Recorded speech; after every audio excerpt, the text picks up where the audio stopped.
Boa tarde. Mais uma vez quero dizer que é um prazer tê-los conosco. E hoje nós teremos uma palestra feita através do irmão Tarcísio, que é do Centro Espírita Afogados. Qual é o nome do centro? Fonte de Luz. Centro Espírita Fonte de Luz e Afogados da Engazeira. Ele vai falar debaixo desse tema, né? Missão dos pais. Esse tema está no capítulo 14 do livro do Evangelho. Do Evangelho segundo o Espiritismo. Para iniciarmos, eu vou fazer uma oração. Pai, nesse instante, queremos curvar nossas mentes, nossas cabeças e, ao mesmo tempo, erguer nossas mentes até o alto, para assim entrarmos em conexão com o nosso Pai Maior, porque é Ele que nos guia, é através dele que nós buscamos sermos perfeitos. Pedimos para que Ele derrame suas bênçãos sobre todos nós, sobre o centro, sobre o palestrante de hoje, para que, através de palavras simples, ele possa nos explicar muito bem esse tema. Queremos pedir para que a espiritualidade maior esteja sempre conosco aqui, hoje e sempre, que assim seja. Com a palavra, nosso irmão Tarcísio. Ok.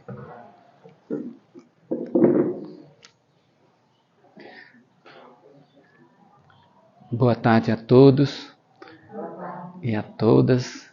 Que Jesus nos abençoe, nos proteja, ilumine as nossas mentes e nos dê a capacidade de assimilar mensagens simples, mas de difícil interiorização nossa.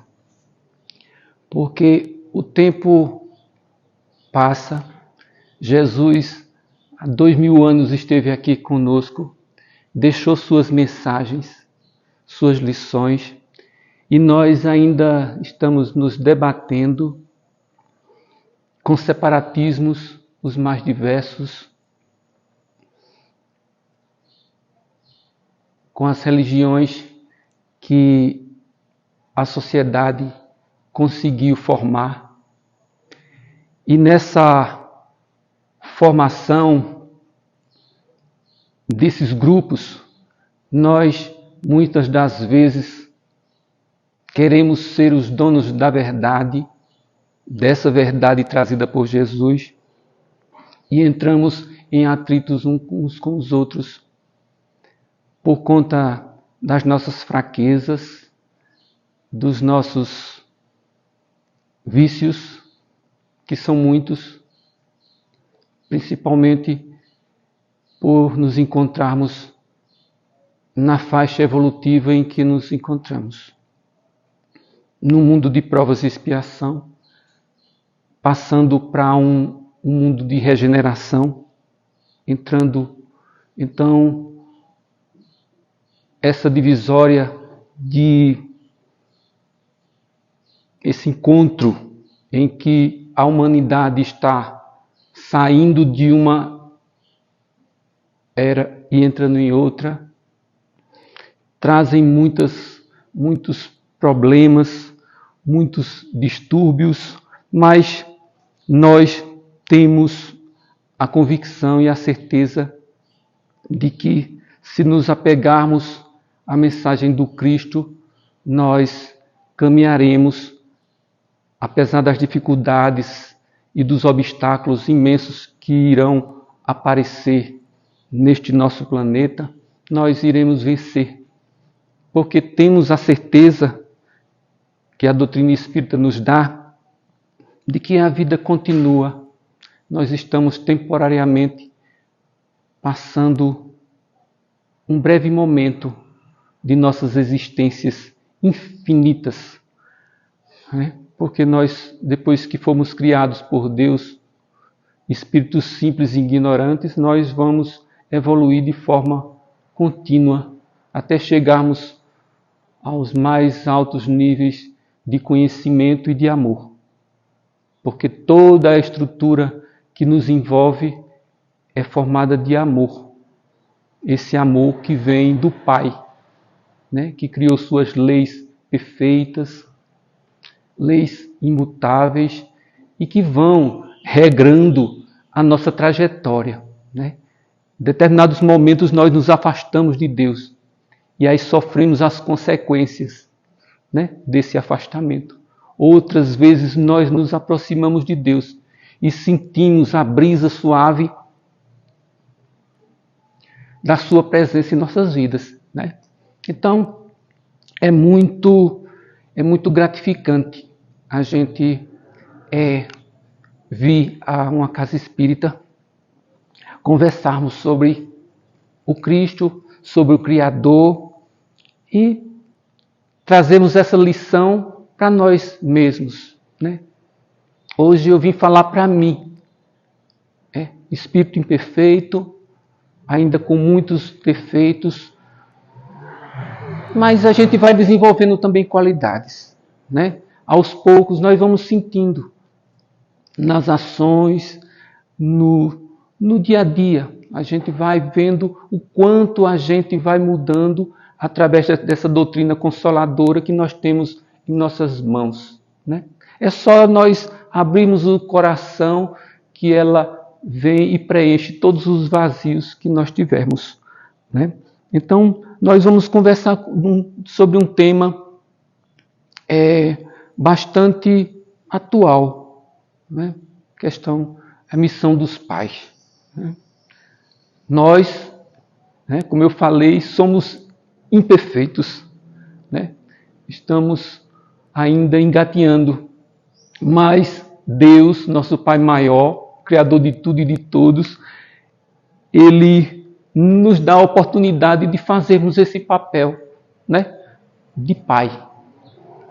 E se Ele, com toda a sua grandeza, com toda a sua criação, se Ele é puro amor, por que nós não nos espelharmos nas orientações que Ele mandou através do seu Filho dileto Jesus, né?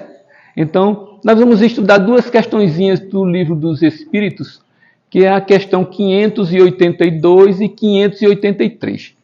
E a maior mensagem que tem no Evangelho é a mensagem de Santo Agostinho, né? No capítulo 14, o item 9 é uma mensagem que Santo Agostinho nos deixa, né? E Santo Agostinho foi um santo da Igreja Católica, né? Mas que, se nós olharmos nos Evangelhos, no nosso Evangelho segundo o Espiritismo, nós vamos ver, né, que tem diversos santos da Igreja Católica que trouxeram essas mensagens para nós, para a gente refletir, para a gente orientar os nossos passos, para ver como é que a gente está. Porque não é fácil ser pai, né? Primeiro, nós já viemos de outros, porque alguém nos deu a oportunidade de estarmos aqui, né? Meus pais, por exemplo, né? Meu pai Mário e minha mãe Nazinha, né? Dona Nazinha, eles, em certo momento, eles se uniram e gerou esse cidadão que aqui está, né? Em 1961, aqui em Flores, foi onde eu nasci. E aí, eu fui crescendo, e a gente cresce e quer formar família. E aí, casei, tive 3 filhos, né? E eu não recebi nenhum manual dizendo como é que tinha que criar aqueles filhos. E aí, pelas orientações que eu recebi do meu pai, e vendo os outros pais, eu fui fazendo também a minha forma de criar meus filhos, né?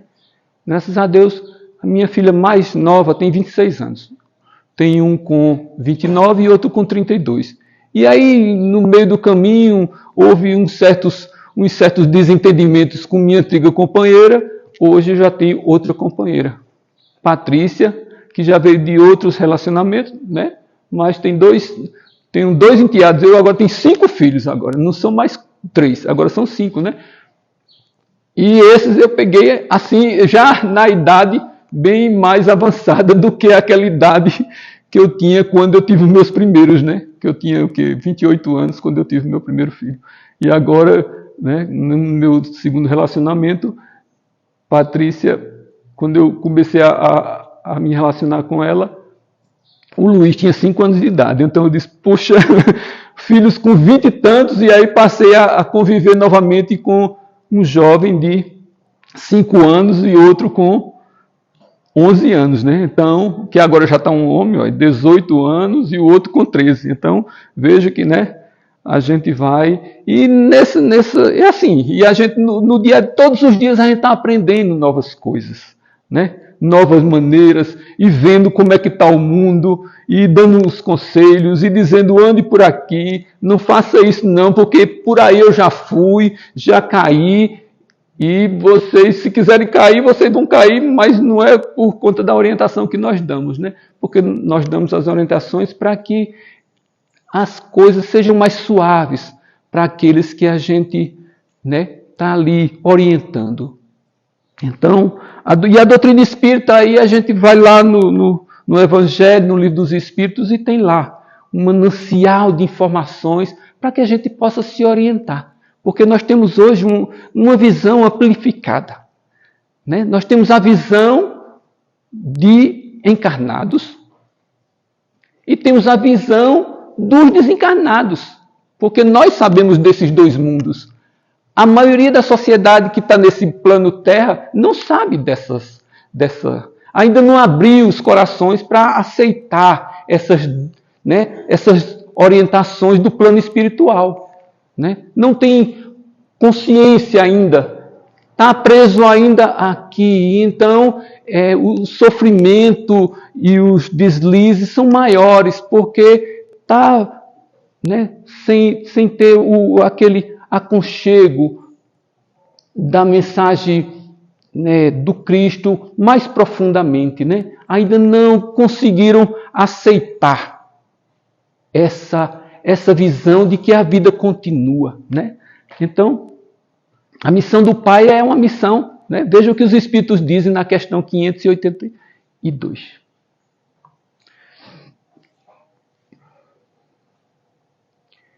Pode-se considerar como missão a paternidade? Né? Quando eu vi essa pergunta, disse, puxa,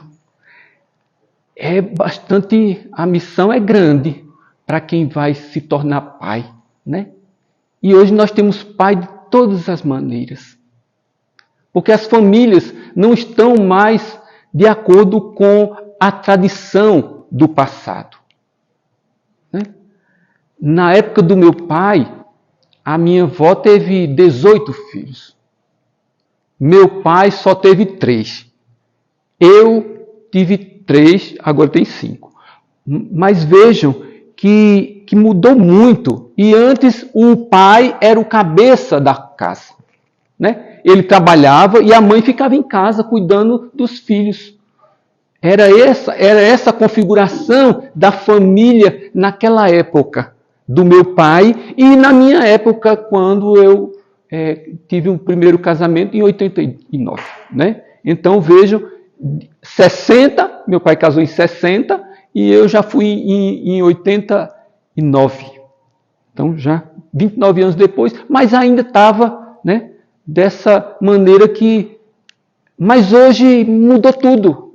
Nós estamos em 2023, as relações hoje estão mais modernas, né? E a gente tem que aceitar as diferenças uns dos outros.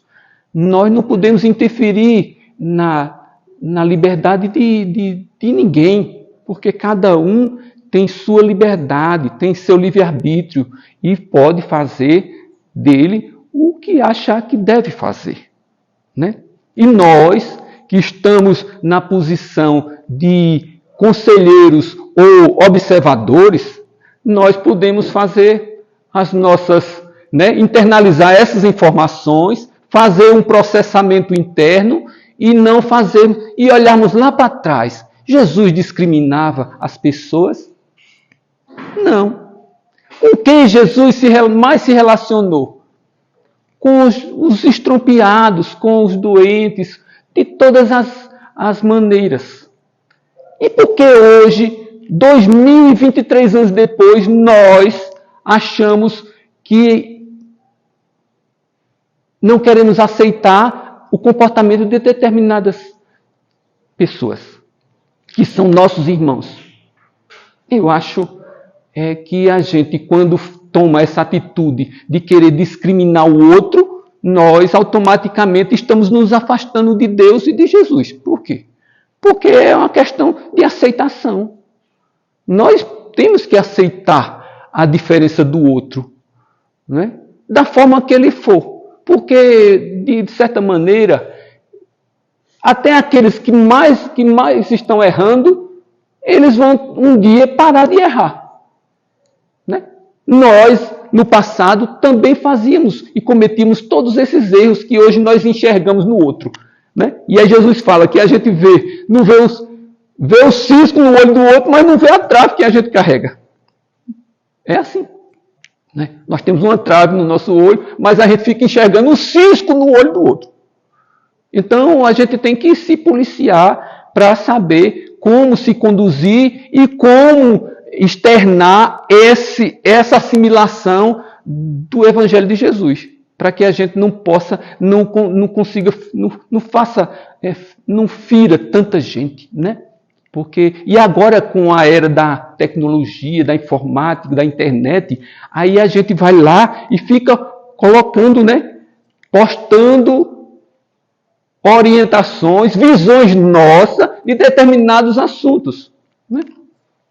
E aí entramos naquelas polêmicas e até nos dividimos mais. Já não bastava as religiões, aí agora a gente ainda se coloca em partidos. Né? Dizemos que somos de direita ou de esquerda. E aí começamos aquela coisa todinho e começamos a brigar e nos desentendemos ainda mais, né? Porque nós queremos impor a nossa verdade para que o outro aceite, mesmo que ele não queira aceitar. E aí eu descobri uma coisa como pai. A gente não consegue mudar os filhos nossos. Eu tenho 3, mas todos são diferentes uns dos outros. Agora, o mesmo carinho, eu tive o capricho de fazer dessa forma. Eles foram nascendo. O meu pai, eu lembro ainda do último e primeiro beijo que eu recebi dele. Se ele me deu algum beijo quando eu era criança, eu não lembro. Agora, quando eu me tornei adulto, eu lembro. No final do ano de 1983, 31 de dezembro, a gente foi para a casa de um vizinho, ele chamou a gente lá, e no muro da casa ele fez um comes e bebes, e aí nós estávamos lá, e aí soltaram os fogos, e no momento que soltaram os fogos, aí eu me abracei com ele, e ele me deu um beijo. E eu dei um nele. Eu ainda sinto a barba dele aqui no meu rosto, porque aquilo foi o primeiro. Então, você veja a dimensão daquele momento. Porque não foi, se dissesse, não, todo dia ele me dá beijo. Aí não tinha, eu não lembrava, eu não ia lembrar. Eu só lembro daquele beijo, porque foi o primeiro e o último, porque depois disso ele faleceu. Esse foi o final do ano de 2003. 1983, que ele morreu em 85. Então, quando foi em 84, ele já o final do ano dele já foi difícil, porque ele teve infarto com 47 anos. E depois desse infarto, o coração dele foi ficando cada vez mais debilitado, e aí ele só chegou até os 56. Foi quando começaram a fazer as pontes de safena, e aí eu estava já no Banco do Brasil, naquela época eu tinha 23 anos, e aí eu levei ele para Recife, nós conseguimos através de um deputado aqui de Serra Talhada, e esse deputado falou diretamente com o presidente do INSS, e o presidente do INSS autorizou fazer a cirurgia do meu pai no Hospital Português. E aí aquilo foi um evento, assim, porque era difícil fazer. Eram 2 cirurgias de ponte de safena por dia. Uma equipe pela manhã e uma à tarde. E aí, nessa cirurgia, meu pai desencarnou, né? O coração estava muito sequelado e aí ele desencarnou em 85. Então, no final do ano de 84, ele já estava muito debilitado. Aí não teve nem final de ano. No final do ano, ele foi dormir. E eu fiquei, não o vi naquele final de ano. E a gente, depois disso, não trocou mais nenhum beijo, não. Já com meus filhos foi diferente. Eu digo, todos os beijos que eu não dei no meu pai, ou que eu não recebi dele, eu vou dar nos meus. Então, os meus, talvez eles nem lembrem, eles não vão lembrar desses detalhes, porque eu dou todo dia. Se estiver perto de mim, eu dou. Né? O meu mais velho, ele já tem assim 1,80 m de altura, e aí eu sou 1,69 m, eu chego assim, eu tenho que fazer para cheirar o pescoço dele. Mas eu estou em São Paulo com ele muitas vezes, e aí eu vou e abraço ele no meio da rua e dou o cheiro. E eu fico até com medo das pessoas pensarem que eu sou né? Aí vão pensar que eu estou com uma relação, né, homoafetiva. Aí eu digo, tem hora que eu faço, mas só por aquele meu impulso, né? Mas depois eu digo, eita, a gente está aqui no meio das pessoas e pode ser que... Aí, mas quando a gente está conversando, brincando, eu vou lá e cheiro ele. É assim.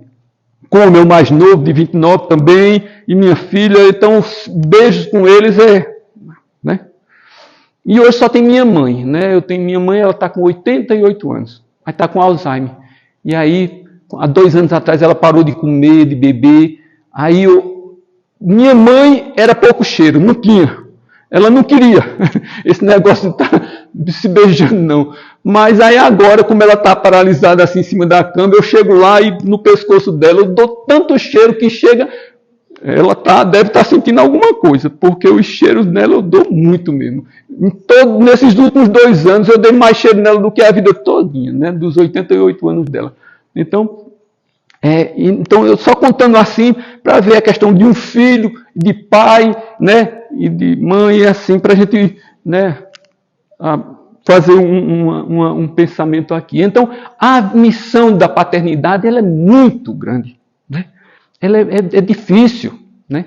Porque as famílias hoje, como eu falei antes, as famílias hoje tem famílias de homem com homem, mulher com mulher, e são famílias estruturadas. Não quer dizer que seja errado, ou é diferente, simplesmente, né?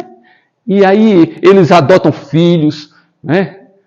E a gente vê que tendo amor e a união, não tem problema, é uma questão de cada um. A gente não pode, né, interferir na vida dos outros, porque é como disse Jesus. Jesus, ele sempre teve a sua orientação a partir do que ele aprendeu com Deus, né? Por ele ser um espírito tão elevado, né? Essa questão de diferenças não existia para ele. E hoje nós fazemos essas diferenças, mas nós temos que ver que está tudo de acordo com o que Jesus vai nos orientando, né? Então, os espíritos dizem, é incontestavelmente uma missão. E, ao mesmo tempo, um dever muito grande e que determina mais do que o homem imagina sua responsabilidade para o futuro. Né? Então, porque nós recebemos esses filhos? E como é que nós recebemos esses filhos? Porque tem mais uma questão, e agora está até em voga, né? A questão do aborto. As pessoas estão falando muito na televisão, porque não sei quem vão aprovar uma lei para né? Nós somos contra o aborto. Espírita não é a favor de aborto. Né? Mas nós não podemos condenar o outro que pense, porque cada um vai responder pelo crime que cometer. Né? Eu não posso dizer para o outro, não faça. Eu posso até dizer, não faça. Mas ele vai decidir em fazer ou não. Então, né? Agora a gente tem que ver, e a doutrina espírita nos dá toda a condição para que a gente possa analisar mais friamente essas questões e tomar as nossas decisões. Para a gente que é cristão, eu acho que concepção é concepção. No momento da concepção, o espírito já está ali, já está determinado para vir para ali. Então, mas tem outras nuances, outras, né? Eu lembro que quando eu era novinho, assim, muito criança, as mulheres morriam de parto. Era muita mulher morrendo de parto. Não tinha a cesariana. Era só aqueles, né? Ou morria a criança, muitas vezes o médico dizia, olha, se tirar a criança, a mãe morre. A coisa era muito complicada, porque a própria medicina daquela época era difícil, né? O médico que fez a minha cirurgia, o parto da minha mãe, era daqui de Triunfo. E ele ia uma vez para Flores, uma vez por mês. E eu não sei como foi que minha mãe esperou para nascer, mesmo no dia que ele passava lá. Né? E aí, o primeiro que veio, né, o primeiro filho do casal dos meus pais, ele morreu. Ele foi, era fósseis, então na hora que puxou ele, furou aqui, né? Apertou, puxou, a criança morreu. E minha mãe sofreu bastante. Mas 10 meses depois, cheguei. Eu vim. E na hora que foi puxar, em vez de pegar assim pela cabeça, pegou aqui de lado do queixo, aí foi o que me salvou. Pegou pelo queixo e a cabeça, aí eu estou por aqui ainda. Né? Mas aí depois foi melhorando essa questão, né? A ciência foi desenvolvendo e a medicina, e aí veio os partos, né? Que hoje vê tudo. Vê se a criança tem algum problema, vê o que é que... Então, hoje tem um manancial enorme de informações e de qualidade da própria tecnologia e da ciência que facilita hoje. Né?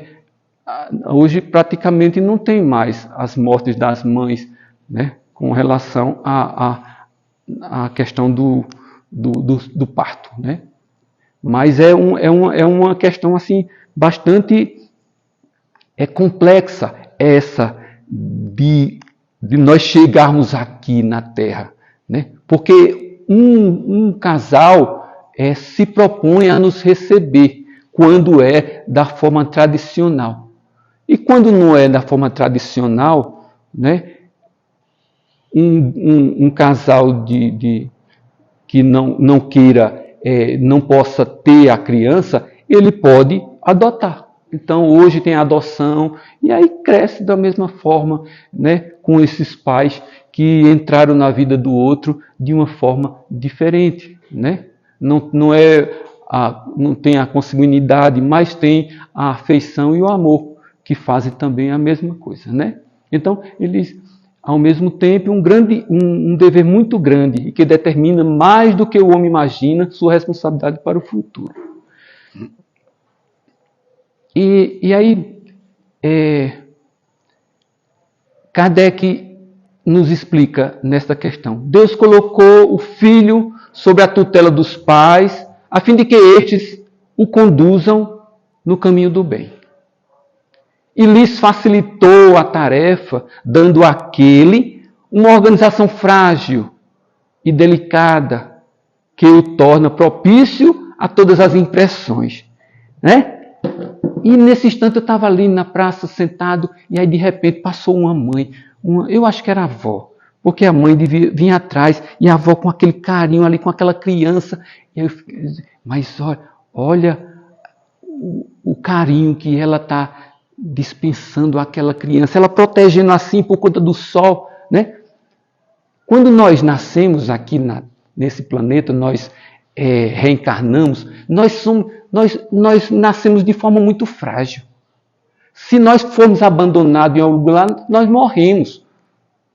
Não é como outros animais que a gente vê que nasceu, daqui a pouco já está andando, e se também a mãe abandonar, ele continua por aí, daqui a pouco ele escapa, né? Como as tartarugas e um monte de outros animais. Mas o ser humano não. O ser humano requer muitos cuidados, né? E aí, esses cuidados, para os pais que recebem, né?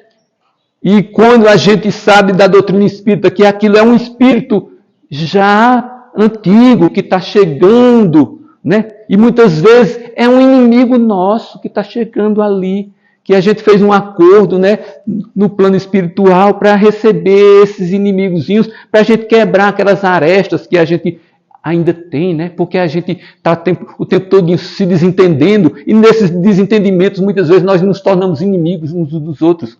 Mas aí Deus tem todas as fórmulas de corrigir aqueles atritos que nós cometemos durante as nossas vidas, né? Durante as nossas encarnações. Então nós fazemos os nossos atritos, mas Deus tem uma maneira de fazer que a gente, né? Olha aquele serzinho tão frágil e nem pense, né? Que ali foi algum inimigo que tirou a nossa vida numa reencarnação passada, tal. Mas mesmo assim, né, ó, ele lhes facilitou a tarefa, dando àquela uma organização frágil. Então Deus, né, na sua criação, o que é que ele faz? Ele coloca algo bem frágil para que a gente possa, a gente tem aquele carinho, né, aquele amor com aquele ser que está chegando ali. Mas tem outros momentos em que o ser que vai chegar aqui, ele, de certa maneira, ele já vai ter um sofrimentozinho no momento da reencarnação. De repente, uma moça de pouca idade, ela, né, tem um relacionamento e nesse relacionamento ela engravida. E aí aquele rapaz que engravidou-a, ele não, muitas vezes ela nem sabe, né? Porque tem todo tipo de, né? Esse é um exemplo que eu estou dando assim para mostrar a gravidade de um momento, né? Porque quando vem e nós reencarnamos num lar como eu vim, que tinha um pai e uma mãe que me cuidou e que me deu todo o carinho, ótimo, eu fui uma pessoa, né, um sortudo, porque eu encontrei um lar já constituído, né? Meu pai nunca me deixou passar fome, né? Com toda a pobreza, com toda, né? Mas ele sempre me deu mais do que eu merecia. Me deu muito carinho, muito amor e me ensinou muito para que eu me tornasse o que eu sou hoje, né? Foi tudo fruto do que ele repassou para mim. Então, e de repente aquela mocinha, aquela criança nasce, ela vai para o hospital, aí a criança nasce. E aí ela se desespera, ela diz, como é que eu não posso cuidar nem de mim agora, como é que eu vou cuidar de mim e dessa criança? Ela não tem uma casa para morar, ela não tem trabalho, muitas vezes o pai a colocou para fora de casa, a família não está apoiando. Aí ela, no desespero daquele momento, ela pega aquela criança, coloca numa caixinha de papelão e deixa na porta de alguém. Não acontece isso ou não? Né? E aí, aquela pessoa que pegou aquela criancinha, como o Chico, né? Divaldo. Né? Aquele obsessor dele que ele tinha, que passou uns 30 anos infernizando a vida dele. Como foi que ele se afastou de Divaldo? No dia que ele recebeu a mãe dele. Aquele negrinho, aquela criancinha negra, toda cheia de defeitos, foi colocado na porta de Divaldo. E aí Divaldo pegou e levou para dentro de casa. E aquela criança ali era o espírito da mãe do obsessor de Divaldo. E aí quando ele viu aquilo ali, ele disse, eu não vou mais perseguir você não, porque você agora está recebendo minha mãe. Eu infernizando sua vida e você recebendo minha mãe. Para cuidar. Né? Então, vejam como são as coisas. Então, existem muitas nuances nessa questão dos pais, né? São muitas as variáveis. E aí a gente tem que dar o melhor que a gente puder, né? Apesar de não ter o manual. Mas a gente dá o que pode dar, né? De acordo com o grau de cada um. O grau de conhecimento, o grau de escolaridade, o grau de intelectualidade, né? Meu pai era uma pessoa que estudou muito pouco. Ele estudou 4 meses durante a vida inteira. E não foi numa escola. Ele fazia assim. Tinha um senhor do sítio lá, que tinha uma fazenda, e esse senhor era primo do pai dele. E aí ele ia nessa fazenda Canafístula, lá em Guaraci. E aí o professor ensinando lá para os filhos dele dentro da casa, e meu pai ficava na janela, aqui ó. Então ele aprendeu a ler e escrever, vendo a aula da janela daquela casa. E a caligrafia dele era muito melhor que a minha. E a experiência dele, e a questão da matemática dele, ele fazia os cálculos tudo de cabeça. E hoje pega tudo e a gente ainda erra as coisas. Ele não tinha negócio de errar. Entendeu? Então, mas mesmo assim, mas aí ele não tinha muito aquela coisinha, aquele carinho, não. Ele estava na posição dele aqui. Ele não descia da posição de pai para chegar ao filho, como a gente faz hoje. Porque hoje nós somos pais e ainda nos tornamos amigos dos filhos, né? Nós, né? Muitas vezes o filho até perde muito o respeito de pai e filho porque nós descemos até ele. Mas naquele tempo meu pai não. Eu é quem tinha que subir até ele. Ele não descia até mim. E se a coisa se vacilasse um pouquinho, ele me metia o cinturão na bunda e aí eu ia chorar. Né? Como ele fazia muitas vezes um dia ele fez com minha irmã lá. Né? Minha irmã... Ele almoçava e deitava um pouquinho. E aí, ele tirava um cochilozinho de meia hora. E minha irmã brincando com as garrafas. E ele, Lourdinha, não mexa nessas garrafas não, Lourdinha. Daqui a pouco, Lourdinha pegou a garrafa e pei.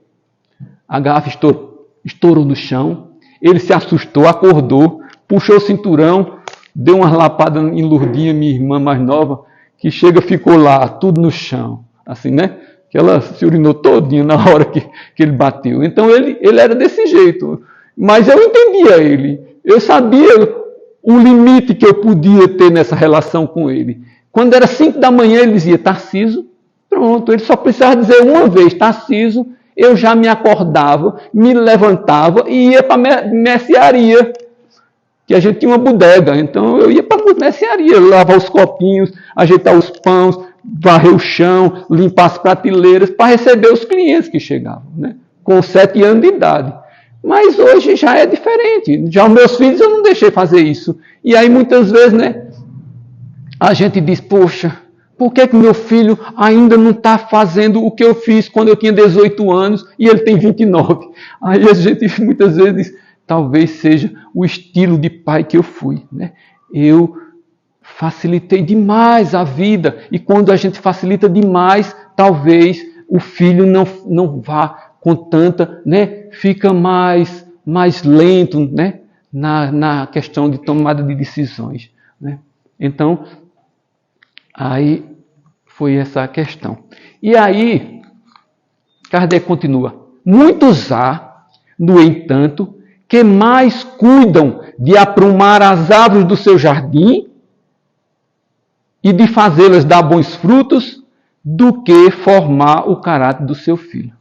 Isso é o que mais acontece, né? O que é que ele está dizendo aqui? Que muitos dos pais querem consertar as árvores, as árvores materiais, a coisa do ganhar dinheiro, né? Então, se preocupa mais em ganhar dinheiro para dar tudo aos filhos e esquece de formar o caráter dele.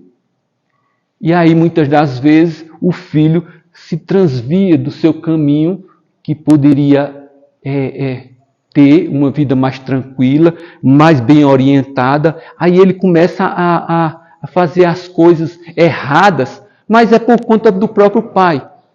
E muitas vezes o pai, porque amealha muitos bens materiais, ele começa a usar esses bens para o seu conforto, mas só olha a questão material. E até o comportamento do pai, por ter muitos bens, né? E aí, naquela vida social de beber, de fumar, daquelas festas e aquelas coisas que deve fazer muito, aí o filho vai olhando aquilo ali e aí não vai se orientando da forma devida. E daqui a pouco está nas drogas, está isso e aquilo. E aí o pai vai ter um monte de problemas e é responsabilidade de quem? Ele se preocupou em aprumar as árvores do jardim, que são as coisas materiais, mas esqueceu de formar o caráter do filho. E aí ele vai ter problemas no futuro por conta dessa falta de atitude que ele não teve. Ele teve muita atitude, mas só na questão material, né?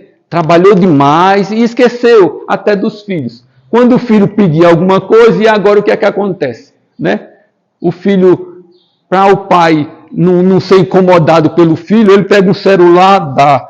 Aí o filho diz, papai, eu quero uma moto. Está aqui a moto. Papai, eu quero dinheiro para ir beber. Aí ele dá o dinheiro para ele beber. Que ele não quer o filho perto. Ele quer que o filho vá para lá porque ele tem muitas atribuições aqui na vida dele para cuidar dos bens materiais que ele não vai levar. E que vai até causar um certo desconforto se ele partir e deixar aquilo para os filhos, porque os filhos vão querer fatiar aquilo que ele deixou e muitas vezes até se desentendem. E aí a gente vê isso na sociedade, né? Todos os dias nós estamos vendo essas questões. Se este vier a sucumbir por culpa deles, dos pais, o filho, suportarão os desgostos resultantes desta queda e partilharão dos sofrimentos do filho na vida futura. Né? E é triste quando a gente vê um filho sofrendo. A gente não quer ver o filho sofrer. Né? Porque a gente se coloca, né, naquela posição de dor daquelas situações. E muitas das vezes nós, em vez de auxiliarmos, nós estamos desauxiliando o filho naquele momento ali, que ele precisa de uma certa corrigenda. Como é que Deus nos corrige? Através da dor. Ninguém quer passar, ninguém quer sentir dor. Mas o que é que acontece quando a dor aparece? Nós temos que suportar essa dor com resignação, sem reclamar. Porque se nós reclamarmos, talvez o remédio não faça o efeito que nós precisamos que ele faça. Porque a dor é um remédio. A doença é um remédio que vai fazer com que nós mudemos de opinião sobre determinadas coisas. A gente freia determinadas situações que a gente vem praticando e acha que não vai chegar nada o desconforto. E os desconfortos aparecem. Aparecem na nossa vida, na vida das nossas famílias, na vida de todos que aqui estão, na Terra. Todos vão ter esses desconfortos. Aí diz, não, é castigo de Deus. Não, não é castigo de Deus. É Deus tentando corrigir as nossas rotas. Que muitas das vezes nós estamos numa rota de colisão com algo que vai nos trazer dissabores no futuro. E nós não estamos nem percebendo. Quando a gente já tem uma visão do mundo material e do mundo espiritual, nós até fazemos um link com essas duas orientações e com essa nossa visão amplificada. Mas aquele que só tem a visão da matéria, Aí acontece, de repente, um acidente e aquela criança que o pai deu tudo, deu a moto, deu o carro, tal, que se bebeu, que se drogou e que provocou um acidente e aí desencarnou. Aí, o tamanho da dor desse pai e dessa mãe é horrível. E a gente vê, muitas das vezes, o desespero desses pais, né, quando a gente vai a um velório, num caso que acontece assim, de um jovem partir antes da hora, por conta daquela descarga de energia que eles têm, né, que eles acham que o mundo pertence a eles, e aí eles não medem consequência das atitudes que tomam, né? Então, vem com o carro, aí o carro é para andar a 100 km naquela estrada, aí ele bota 180. Aí, né? Aí, de repente, a gente vê acontecer os acidentes, e aí as mães, os pais ficam desesperados, né? Eu tenho uma amiga no Facebook, que ela quase todos os meses bota a foto do filho. O filho morreu num acidente de carro. O pai e a mãe davam tudo para ele. E aí, um certo dia, ele morava em Afogados, foi para Iguaraci com os amigos para beber. O pai tinha dado um carro para ele. Um carro bem potente, daqueles que... E aí, faltou bebida lá em Iguaraci. Ele disse, não, o uísque que ele queria tomar não era aquele que tinha em Iguaraci. Ele disse, vou em Afogados pegar mais 1 litro para voltar para cá. E aí, quando vinha na estrada, ele desceu uma reta assim, e lá na frente ia fazer uma curva. Ele perdeu a curva. Ele desceu a 180 km no carro. O carro bateu numa árvore, um pé de algaroba, e pegou fogo. Ele morreu na hora, e o amigo dele se queimou todo também, que estava dentro do carro. As pessoas pararam os carros na hora, tiraram eles de dentro, né? Um já sem vida, porque o carro pegou fogo, não ficou nada.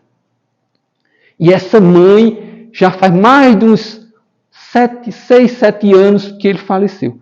Ela bota mensagem quase todos os meses. Bota a foto dele e aí coloca aqueles dizeres assim, né? E aí eu sei o tamanho da dor daquela mãe.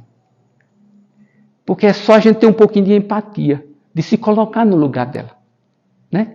E aí a gente vê o tamanho da dor. A gente pode até fazer 1000 julgamentos, mas a gente não está com a razão e está julgando o outro, porque a gente tem que julgar os nossos comportamentos e as nossas vidas, que muitas das vezes nós precisamos mudar, mas nós não mudamos. E mesmo tendo todo o manancial de conhecimento que nós temos, né? E tendo ao nosso lado a doutrina da razão, que é a doutrina espírita. E mesmo assim nós erramos todos os dias. Mas nós não podemos nos tornar perfeitos. Vamos nos tornar perfeitos. Talvez não agora, mas a gente vai fazer tudo para nos tornarmos perfeitos. Mas todas as vezes que nós erramos, como espíritas que somos, nós sabemos que estamos errando. E o nosso erro é pior do que o erro do outro que não sabe de nada. Aquele que diz que é materialista e não acredita em vida após a morte. Mas nós sabemos. E muitas vezes nós erramos, mesmo sabendo. Nos comportamos em desacordo com as orientações que nós recebemos. Porque a doutrina espírita ela é perfeita. Ela traz o cristianismo da sua origem.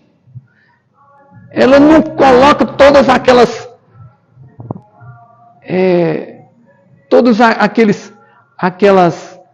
aqueles miasmas que aconteceram nesse processo de trazer a mensagem do Cristo até os nossos tempos, né? Porque foi contaminado pelo orgulho, pela vaidade de muitos nesse processo, né?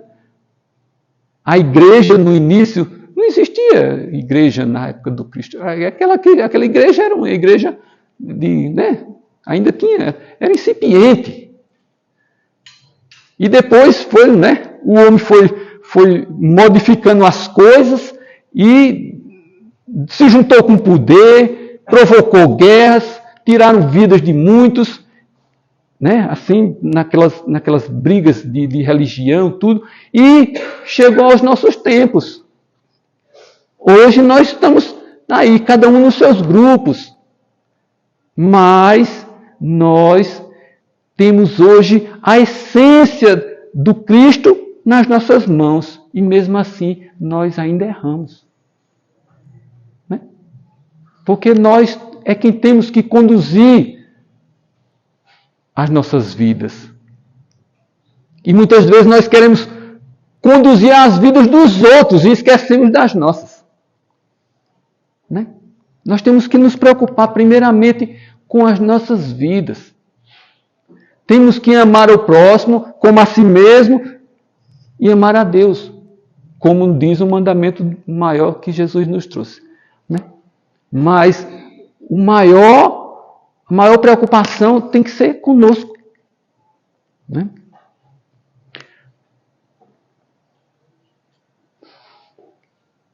A questão 583. É 5 horas mesmo que a gente termina? Ai, meu Deus. Não, eu vou... É porque... Pode, não tem problema não, né? É porque eu vou me empolgando e aí vai chegando coisas na cabeça e eu vou falando. Foram muitos slides. Isso aqui foi muito... Eu passei uma semana toda assim só. Né? É bom porque a gente mergulha profundamente numa coisa para poder trazer, né? E quando eu estou externando aqui essas visões que eu peguei da doutrina espírita, ela está servindo primeiro para mim. Né? Eu estou falando para mim e vocês estão ouvindo porque eu estou falando em voz alta. Né? Eu não estou falando, eu só estou pensando. Né? Eu estou pensando em voz alta para que o meu pensamento ele expanda, atinja vocês e atinja todos que estão aqui, porque são muitos, né? É muitos irmãos que nós temos nesta casa, nesta tarde.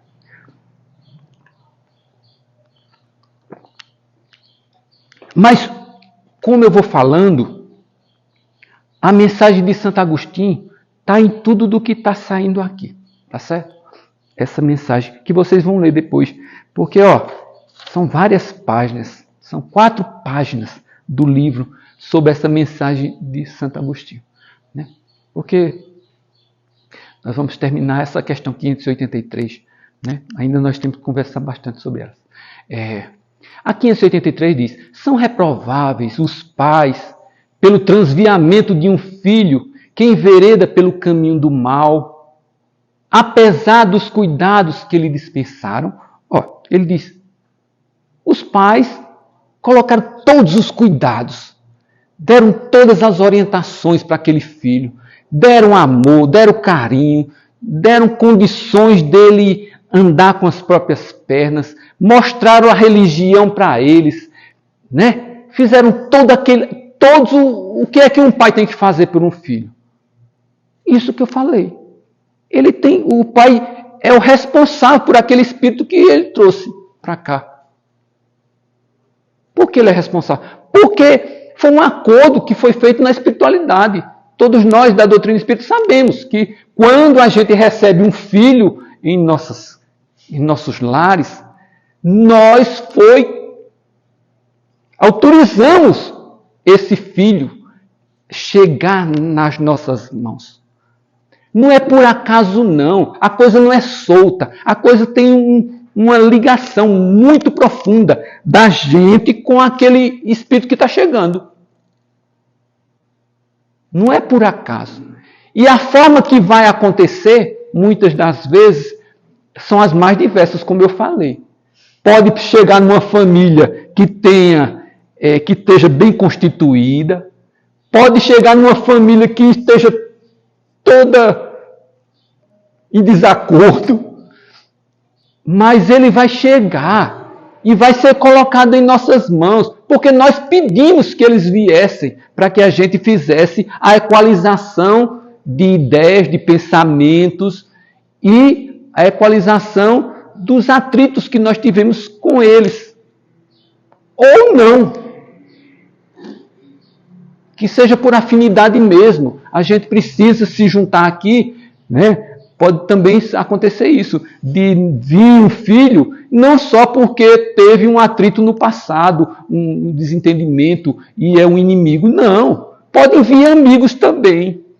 E aí nós vamos nos juntar aqui para cumprirmos uma determinada missão. Porque um só não daria conta daquela missão. E então, muitas vezes, vem o filho junto com o pai e os dois vão se unir aqui, naquela família, e vão fazer o que nós viemos fazer. Já pensou a vida de Chico Xavier, como foi? A vida de Divaldo Franco? E de tantas outras pessoas que têm uma vida pública que a gente sabe como funcionou a vida deles? Haroldo Dutra, né? Quando Haroldo conta a história dele, né, a gente muitas vezes fica, poxa, aquela moça saiu do interior, foi para a capital, lá o filho que foi trabalhar numa casa de família, o filho lá engravidou aquela moça voltou para o interior, o filho foi para outro país, e aí de repente aquela moça tem aquela criança, e aquela criança é quem? Haroldo Dutra, um palestrante bastante habilidoso dentro da nossa doutrina, né? E que é juiz de direito.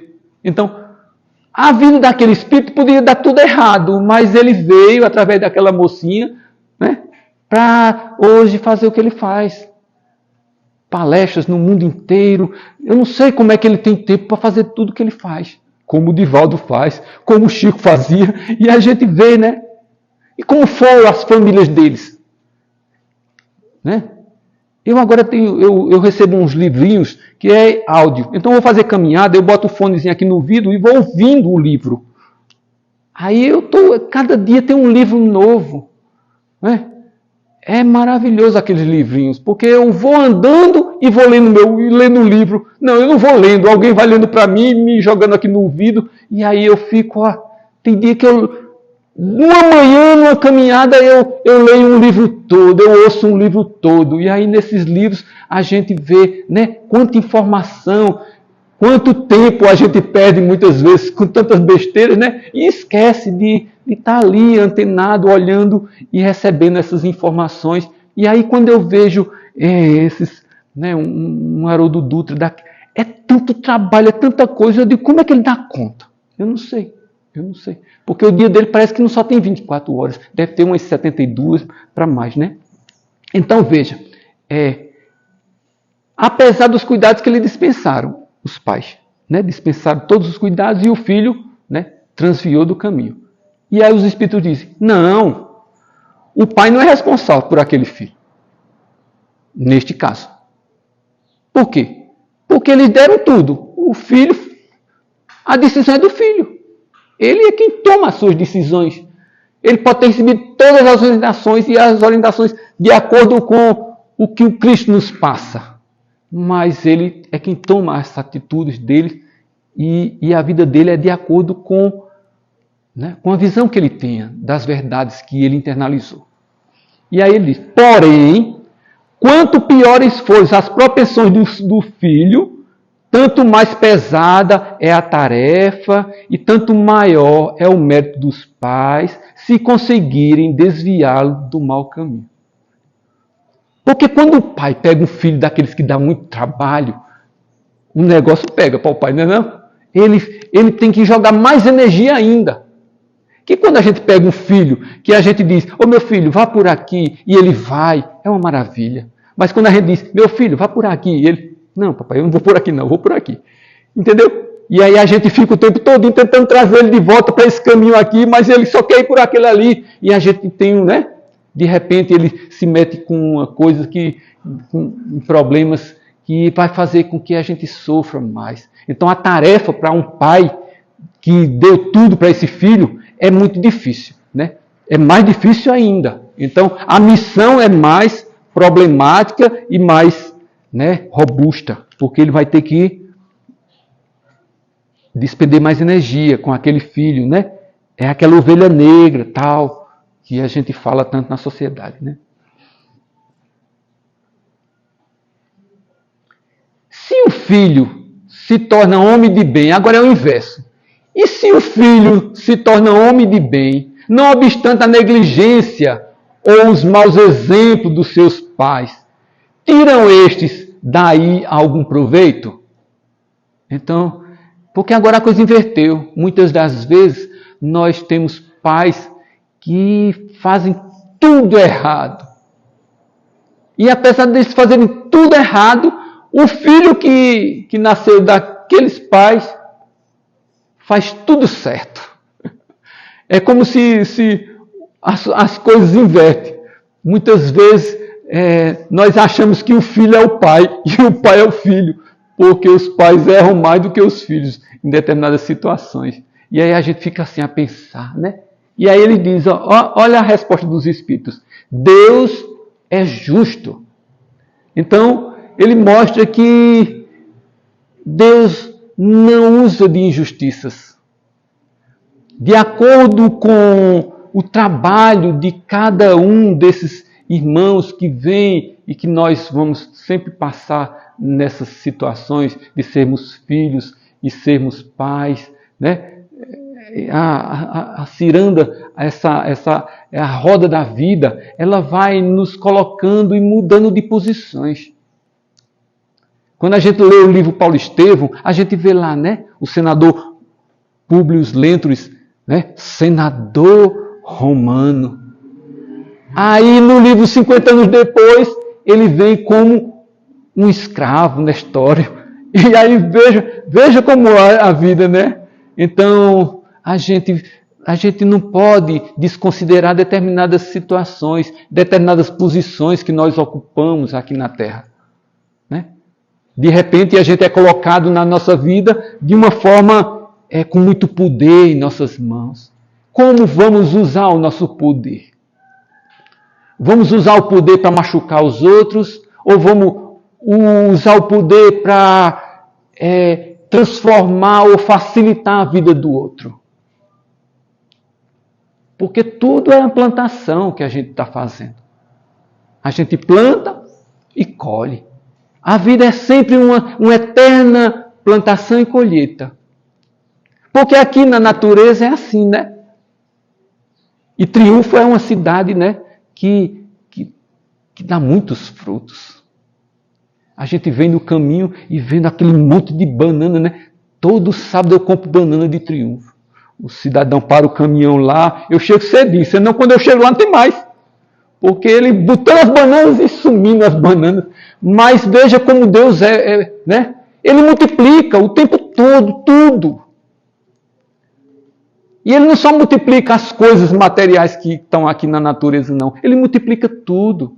E nós também devemos multiplicar. O que é que nós podemos multiplicar com a doutrina espírita? Multiplicar esse conhecimento de que a vida continua, de que nós temos um lado espiritual, um lado material, e que muitas das coisas que estão acontecendo aqui no lado material é fruto desse lado espiritual, porque eles se entrelaçam um com o outro. Na questão 459 do Livro dos Espíritos, né, Kardec pergunta aos Espíritos, os Espíritos influenciam nossas vidas, e aí a gente sabe daqui, né, que mais do que pensais. Então, vejam como é que a gente vive aqui. A gente está recebendo informação o tempo todo. Muitas vezes não é uma informação verbalizada como esta que eu estou dando. É uma mensagem que vem através da nossa mente, atinge a nossa consciência e a partir dali nós tomamos as nossas atitudes. Né? E essas orientações elas podem ser boas ou más, como os pais fazem quando negligenciam os seus filhos, ou quando coloca todo o amor e todo o carinho na vida de um filho para que ele seja um cidadão de bem no futuro. Né? Então, são muitas as variáveis nessa questão de filhos e pais. porque nós trocamos de posição de forma contínua, como Deus faz com toda a natureza, nos dando elementos para que a gente possa sempre estar recomeçando, como tudo aqui. Começa e recomeça. Porque nós temos as nossas vidas materiais, porque tudo se multiplica. Aquela multiplicação dos pães que Jesus falava, Deus faz conosco. Todos os dias nós acordamos, tem o sol. Passa o dia, vem a noite, no dia seguinte tem o sol novamente. E é um contínuo. Mas nós mergulhamos no tempo, né? E aí o tempo vai debilitando esses nossos corpos, que nós fazemos toda essa trajetória, e esses nossos corpos vão ficando mais frágeis. Mas a fragilidade dos nossos corpos é para mostrar que quando a gente tinha muita energia, a gente não sabia usar a energia que tinha. E agora a gente quer usar as nossas energias, mas o corpo já não responde àquela maneira e àquela vontade que nós tínhamos quando éramos mais novos. Quando éramos mais novos, nós não tínhamos maturidade suficiente para usar as nossas energias de uma forma que pudesse estar em acordo com o que Deus nos quer que nós façamos. E aí quando chegamos na parte mais, quando a gente está mais com os corpos mais usados, mais velhos, a gente já quer usar aquela energia, mas o tempo já não é o mesmo que nós usávamos quando éramos jovens. Por isso que dentro da doutrina espírita, muitas das vezes, nós não vamos, as juventudes das casas espíritas estão sumindo. Porque elas querem as coisas do mundo, o imediatismo que o mundo proporciona, e esquecem que nada na correria, no imediatismo vai funcionar. E aí muitas das vezes entram em depressão e aí parte por caminhos que vão trazer muito sofrimento para aquele espírito e para aqueles que amam aquele espírito, que são os pais, né? Então, que Jesus possa continuar abençoando esta casa, nos abençoando, e que a gente possa abrir os nossos corações para receber a mensagem do Cristo. A todo instante, todos os dias. Nós temos que estar ligados com o Cristo sempre, né? Apesar de muitas das vezes nós nos envolvermos com as coisas da matéria e nos afastarmos do essencial, que é o que o Cristo nos trouxe, para que a gente possa ter mais energia, mesmo com o nosso corpo debilitado por conta do tempo, mas a gente pode ter uma energia diferente, né? Naqueles momentos em que a gente puder externar, dar o nosso testemunho para os nossos irmãos, né? Então, que Jesus nos abençoe, proteja esta casa e todos nós, e que nós, nesse instante, Senhor, possamos receber de Ti a Tua bênção, nos estimulando a Te buscarmos sempre, pois nestas buscas nós vamos fortalecendo os nossos espíritos, ainda tão necessitados da Tua orientação. Que façamos de nossas vidas um campo onde a Tua semente possa germinar. E nessa germinação possa nascer árvores que irão dar bons frutos, frutos saudáveis, que irão alimentar a muitos, E nós que fazemos parte dessa doutrina, onde a razão é o seu maior elemento, devemos levar a tua mensagem, Senhor, a todos aqueles que nos procuram. Porque a doutrina em que estamos não faz proselitismos, mas nós temos que encontrar mecanismos para depositarmos essas sementes que nós recebemos nos corações daqueles que possam recebê-la. Porque a tua mensagem, através desta doutrina, deixa profundas marcas em nossos espíritos. E quando a conhecemos, nunca mais seremos os mesmos. Porque não deixaremos de ter a visão ampliada em nossas vidas. E temos todos os elementos necessários à nossa evolução. E mesmo que as tormentas, mesmo que os obstáculos apareçam em nossas vidas, podemos transpô-los de peito erguido. Porque as dificuldades, quando estamos preparados para recebê-las, nós as vencemos, porque a nossa fé nos alimenta e nos dá a capacidade de suportar tudo o que vier. Abençoe, Senhor, mais uma vez, a todos nós que aqui estamos e que possamos continuar buscando a Ti e levando a Tua mensagem aos corações daqueles que necessitam e que estão a passar por dificuldades neste plano terra.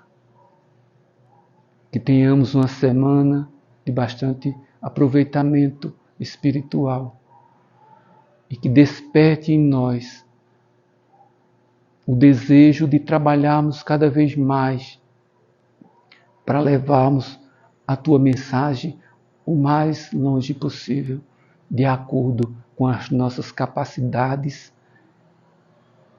de assimilação, de aceitação e disposição. Pois é necessário que possamos agir mais ativamente, porque o mundo está precisando da Tua mensagem, Senhor. E assim, em Teu nome, em nome de Deus nosso Pai, nós encerramos esta conversa que tivemos nesta tarde alegre. Que assim seja.